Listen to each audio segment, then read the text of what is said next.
해 아래서 한 가지 배단 곧 주권자에게서 나는 허물인 듯한 것을 보았노니 우매자가 크게 높은 지위를 얻고 부자가 낮은 지위에 앉는도다. 또 보았노니 종들은 말을 타고 방백들은 종처럼 땅에 걸어 다니는도다. 함정을 파는 자는 거기 빠질 것이요 담을 허는 자는 뱀에게 물리리라. 돌을 떠내는 자는 그로 인하여 상할 것이요 나무를 쪼개는 자는 그로 인하여 위험을 당하리라. 무딘 철 연장날을 갈지 아니하면 힘이 더드느니라. 오직 지혜는 성공하기에 유익하니라. 방수를 베풀기 전에 뱀에게 물렸으면 술객은 무용하니라. 지혜자의 입의 말은 은혜로우나 우매자의 입술은 자기를 삼키나니 그 입의 말의 시작은 우매요 끝은 광패니라. 우매자는 말을 많이 하거니와 사람이 장래 일을 알지 못하나니 신후사를 알게 할 자가 누구이냐. 우매자들의 수고는 제각기 고나게 할 뿐이라 저희는 성읍에 들어갈 줄도 알지 못함이니라. 아멘.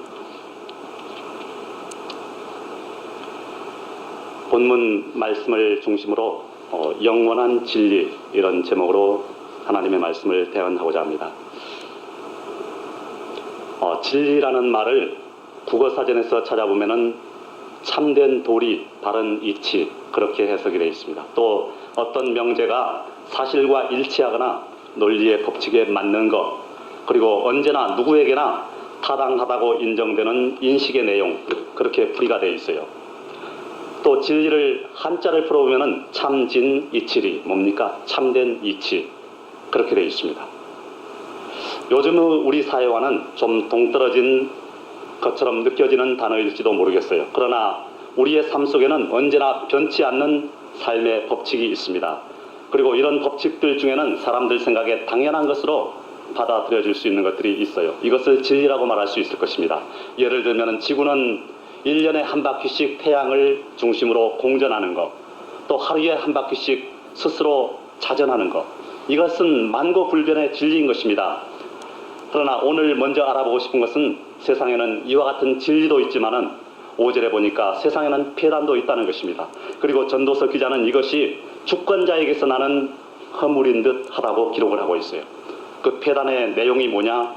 우매자가 크게 높은 지위를 얻고 부자가 즉 지혜로운 사람이 낮은 지위에 앉는 것이라고 6절에 말하고 있습니다. 그리고 7절에 이것은 종들은 말을 타고 방백들은 종처럼 땅에 걸어가는 것과 같은 것이라고 비유를 하고 있어요. 세상에 이와 같은 폐단이 얼마나 많습니까? 어떤 사람은 정직하게 살면서 열심히 노력을 해도 하는 일마다 안 되고 또 인생을 아주 가난하게 살다가 죽습니다. 반면에 어떤 사람은 권모술수와 교원 명색을 일삼으며 사는데도 잘 살고 있어요. 일생을 강자 앞에서는 비굴하게 그리고 약자에게는 잔인하게 남의 등만 쳐먹고 사는데도 사기를 일삼으며 사는데도 일생 동안 호의호식하며 떵떵거리며 잘 사는 사람이 얼마나 있습니까? 이것이 폐단이라는 것입니다. 그리고 어떤 직원은 일은 뒷전이고 상사에게 뇌물을 주고 아부해서 승진을 합니다.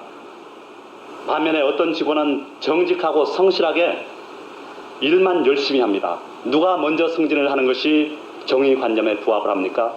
열심히 하는 사람이죠. 그런데 현실은 어떻습니까? 성실하게 일하는 것이나 능력보다는 상사에게 잘 보이는 사람이 더 빨리 승진을 해요. 고향이 같다는 이유 하나만으로, 그리고 자기 인맥이라는 이유 하나만으로 더 빨리 승진을 시킵니다. 직무에만 전념하는 자는 정년 퇴직 때까지 말단 직원을 벗어나지 못하는 것입니다. 이것이 폐단인 것입니다. 우리 생각에는 하나님이 정말 살아계신다면 이런 폐단이 있어서는 안 될 것 같은데 세상에는 이처럼 폐단도 있어요. 생태계에는 동물들이 많이 서식을 하고 있습니다. 그리고 그 동물들 중에는 인간에게 이로움을 주는 것도 있지만 해를 끼치는 것도 있습니다. 인간을 이롭게 하는 거 뭐 있습니까? 먼저 돼지, 고기를 가지고 인간을 이롭게 하잖아요. 소, 노동력을 제공하고 그리고 고기를 제공합니다. 또 개, 우리를 지켜줍니다. 그리고 마지막에는 보신탕으로 인간을 이롭게 합니다. 이런 동물들은 다다익선이에요. 많을수록 좋은 것입니다.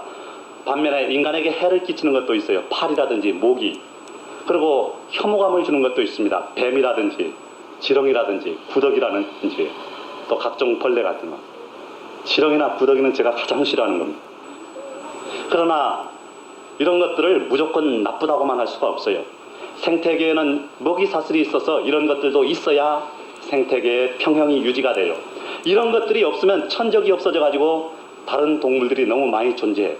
그래서 더 큰 재앙을 초래할 수가 있는 것입니다. 여러분, 메뚜기 얼마나 좋습니까? 구워 먹으면 고소하고 양분도 띵하오 아닙니까? 음식을 만드는 그 요리에도 사용되고. 그러나 애굽에서는 이것이 너무 많으니까 10가지 재앙 중 하나가 되지 않았습니까? 여러분, 세상에 하나님이 살아계시는데 그런데도 불구하고 폐단이 있는 것, 이것이 말하자면 생태계로 치면은 먹이사슬과 같은 거 아니겠습니까? 하나님이 살아계시는데 어떻게 사자가 토끼를 잡아먹을 수가 있겠습니까?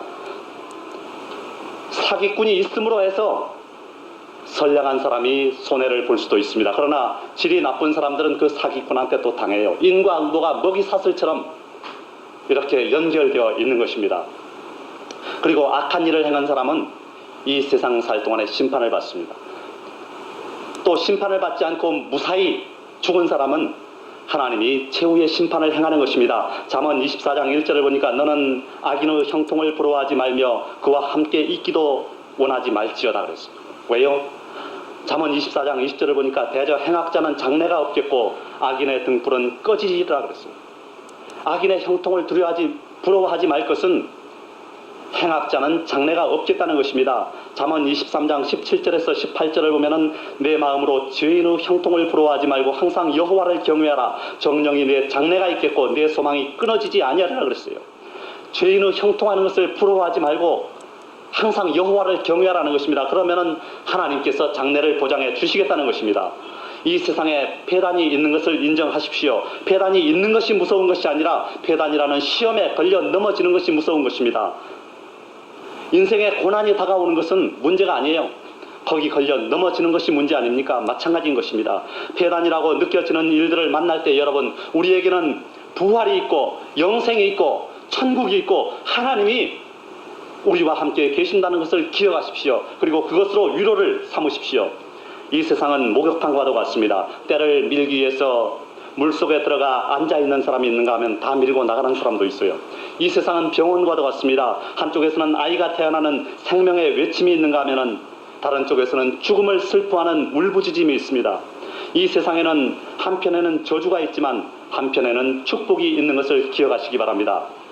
중학교 2학년 여학생이 지은 복음성가 시에 아름다운 이 세상이라는 찬양이 있어요. 한번 읽어드리겠습니다. 사람들은 모두 말하지요. 세상은 어두운 그림자에 쌓여 있다고. 세상엔 아름다운 일보다 슬픈 일이 더 많다고. 하지만 나는 알고 있어요. 이 세상엔 밝은 빛이 있다는 걸. 세상엔 슬픈 일보다 아름다운 일이 더 많다는 걸.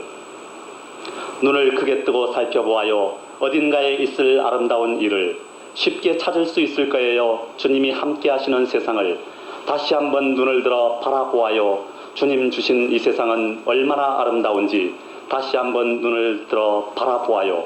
사랑의 주님이 함께 하시는 아름다운 이 세상. 이런 내용입니다. 이 세상에는 한편에는 폐단이 있지만 한편에는 영원한 진리도 있다는 것을 잊지 마시기 바랍니다.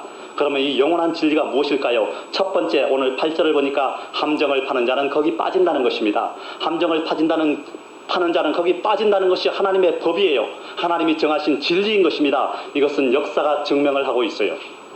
페르시아를 보십시오. 하만이라는 사람이 있었는데 그 사람은 아하수에로 왕의 총리 대신이었어요. 이 아하수에로 왕은 세계사에는 크세르크세스라고 나옵니다. 그리고 영어 성경도 보면 크세르크세스 대왕이라고 나와요. 그런데 이 하만이라는 사람은 유대인 모르드게가 자기를 섬기지 않는다 해서 모르드게를 나무에 매달고 그리고 유대인들을 전멸할 계획을 세웠어요.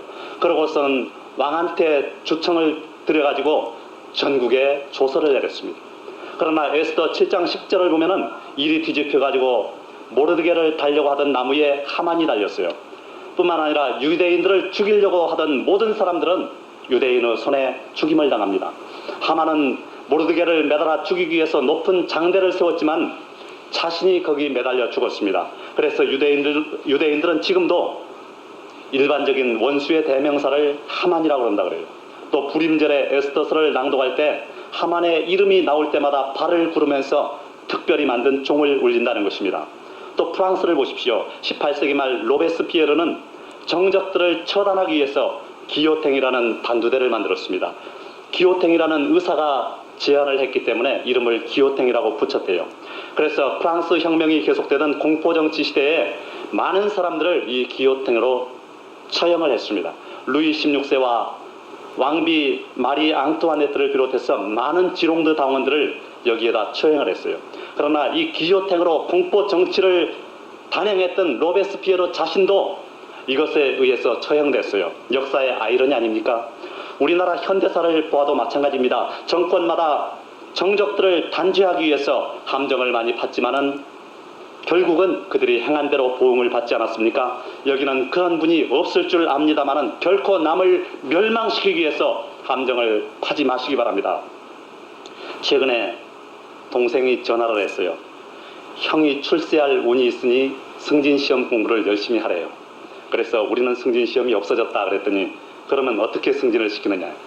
그래, 윗사람한테 잘 보여야 된다. 그렇게 대답을 했더니 그러면 잘 보이면 될 거 아니냐. 나는 그런 거 못한다 그랬더니 뭐라고 대답을 하냐면 아이가 그런 것도 못하느냐고. 옛날에 우리 아버님하고 나눴던 대화가 생각이 납니다. 출세를 하려면 남을 밟고 올라가야 하는 것이다. 그래서 제가 출세를 안 했으면 안 했지 그러고 싶지 않습니다. 20몇 살 때인 것 같아요. 그런 말을 한 적이 있습니다만은 여러분이 남을 넘어뜨리려고 함정을 팔 때 하나님이 그것을 기뻐하지 않는 것입니다. 뿐만 아니라 사람들이 여러분을 넘어뜨리려고 함정을 팔 때 하나님이 가만두시지도 않는 것입니다. 잠언 26장 27절을 보면은 함정을 파는 자는 그것에 빠질 것이요 돌을 굴리는 자는 도리어 그것에 치이리라 그랬어요. 또 잠언 28장 10절을 보면 정직한 자를 악한 길로 유인하는 자는 스스로 자기 함정에 빠져도 성실한 자는 복을 얻느니라 그랬습니다. 시편 7편 15절은 악인을 향해서 이렇게 말씀합니다. 저가 웅덩이를 파만들며 제가 만든 함정에 빠졌도다.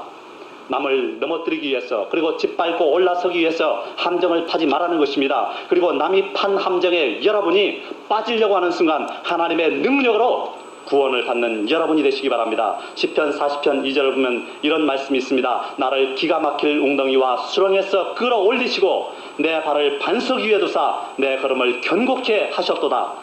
이 말씀이 오늘 여러분의 고백이 되시기를 바랍니다. 그 다음 두 번째 진리 8절을 보니까 담을 허는 자는 뱀에게 물린다는 것입니다. 이 구절을 읽으면서 떠오르는 생각이 없습니까? 미국의 시인이며 소설가인 에드가 알렌 포우가 지은 소설 중에 단편 소설 중에 검은 고양이라는 소설이 있어요. 플루토라는 이름의 검은 고양이를 이 주인공이 길렀습니다. 이 플루토라는 것은 명계의 왕, 저승의 왕이라는 뜻을 가지고 있어요. 근데 이 주인공이 술버릇이 나빠서 발작적으로 이 고양이 한쪽 눈을 도려냈어요. 그리고서는 며칠 후에 나무에다 그 고양이를 매달아 죽였습니다. 바로 그날 밤에 화재가 일어났는데 오직 한 군데 살아남은 벽에는 목에 고리가 걸린 고양이의 거대한 그림자가 비쳐요. 그래서 그는 양심의 가책을 받아가지고 다른 애꾸눈의 검은 고양이를 기르지만은 몸에 흰 반점이 점차 교수대를 연상하더라는 거예요. 그것이 보기 싫어서 고양이를 죽이려다가 그만 실수로 젊고 상냥한 자기 아내를 죽였어요. 아내의 시체를 지하실의 벽 속에 숨길 때 부지 중에 그만 고양이도 함께 넣고 벽을 가르고 말랐습니다. 마침내 그 고양이의 비명 때문에 그 사람의 범죄가 발각되고 만다는 그런 내용입니다.